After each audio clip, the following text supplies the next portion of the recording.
एक ऐतिहासिक नगरी, और उस ऐतिहासिक नगरी के इस पावन प्रांगण में राष्ट्रीय स्वयंसेवक संघ के जितने भी वरिष्ठ पदाधिकारीगण केंद्रीय स्तर पे, क्षेत्रीय स्तर पे, विभाग स्तर पे और सभी जितने भी पदाधिकारीगण इस शिविर के आयोजन में संघ को 20 दिन के इस वर्ग को जिन्होंने सिद्ध किया है, उन सब की इस मेहनत को मैं प्रणाम करता हूं। यहाँ पर उपस्थित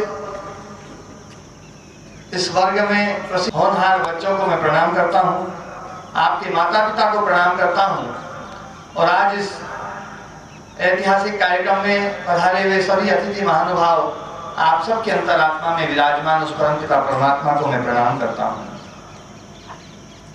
आप सबका कार्यक्रम देख रहा था तो पिछला जीवन याद आ रहा था। कभी एक समय था जब आपके बीच में ही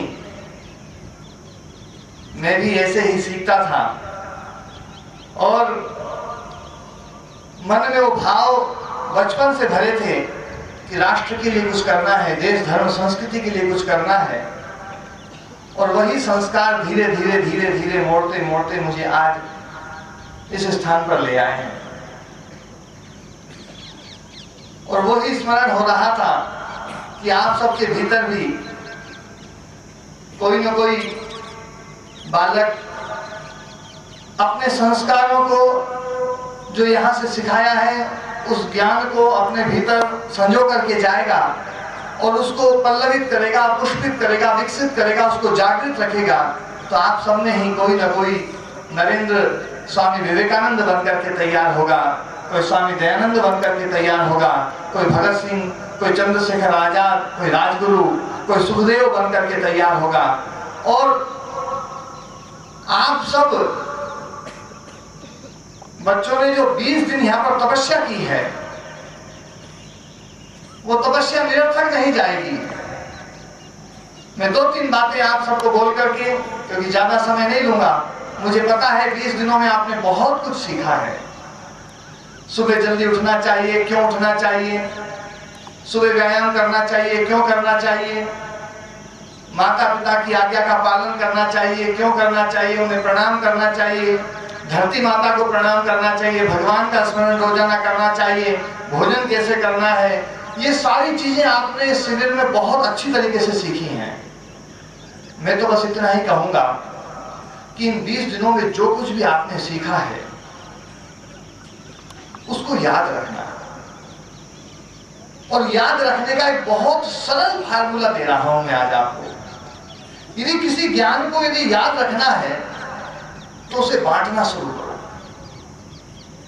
हमारे गुरु जी कहते थे, अपूर्वः कोपि कोशो यं विद्यते तव भारती व्ययतो वृद्धिम् आयाति क्षयम् आयाति संचयात्। ये माँ भारती का, माँ सरस्वती का ये ज्ञान है, ये ऐसा धन है कि जितना बांटो उतना बढ़ता है। यदि आप इन संस्कारों को जीवन भर याद रखना चाहते हैं तो आज से एक संकल्प ले लो कि मैं कल से ही इस शिविर में जो जो चीजें सीखी है वो रोजाना किसी न किसी से शेयर करूंगा, किसी न किसी को बताऊंगा, सिखाऊंगा। और जो यहाँ पर आपने ये संघ में आपने बहुत सारी चीजें सीखी है, कोशिश करना कि आप अपने गांव में जाएंगे, 2 बच्चे हो, 4 बच्चे हो, 10 बच्चे हो, 20 बच्चे हो, आप संख्या की गिनती मत करना कि वहां पर तो बहुत सारे बच्चे थे, यहाँ पर मैं 2 बच्चों को कैसे सिखाऊं। यदि 2 बच्चे भी हो तो उनको भी आप सिखाना। ये आपके याद रखने के लिए, ये जो आपको जो ज्ञान मिला है, इस ज्ञान को, ये पूंजी को सुरक्षित रखने के लिए सबसे बड़ा तरीका है। और यदि 2 भी नहीं मिले तो कोई बात नहीं, आप ध्वज तो गाड़ेंगे ही, और ध्वज के सामने, क्योंकि हमारा तो प्रतीक है ध्वज। आज हमारे देश में धर्म के अलग अलग रूप बनते जा रहे हैं, धर्म विकृत होता जा रहा है। उसका कारण यह है कि लोगों ने अपने आप को महिमा मंडित करके, कोई किसी का प्रतिरूप बन चुका है, कोई किसी का प्रतिरूप बन चुका है, और उसके कारण से आज हमारे देश में धर्म में भी बहुत सारे मत मतांतर फैल गए हैं। इन सारे मत मतांतरों को वापस एक करने के लिए पूज्य गुरु जी महाराज ने जो परंपरा चलाई थी कि हम तो ध्वज को प्रणाम करें, तो ध्वज को साक्षी मान करके आपने जो अभ्यास यहाँ पर सीखा है प्रतिदिन आप उस अभ्यास को दोहराएं। ध्यान रखना, यहाँ पर दो चीजें विशेष रूप से सिखाई गई हैं जिसका जिक्र हो रहा था। उभाभ्याम समर्थोस्मि सपादपि सरादपि। आप गर्व से ये कह सकें कि मैं दोनों चीजों से समर्थ हूं, मैं शस्त्र से भी समर्थ हूं और शास्त्र से भी समर्थ हूं।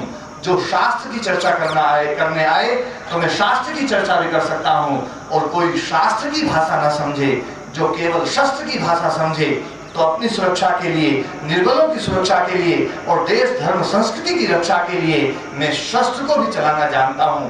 ये दो चीजें विशेष रूप से आपको सिखाई गई। लेकिन इसमें एक बात का विशेष ध्यान रखना, शस्त्र प्रशिक्षण से पहले आपको ये ज्ञान दिया जाता है कि आप इसका प्रयोग कैसे करेंगे, क्योंकि ज्ञान बहुत महत्वपूर्ण चीज है।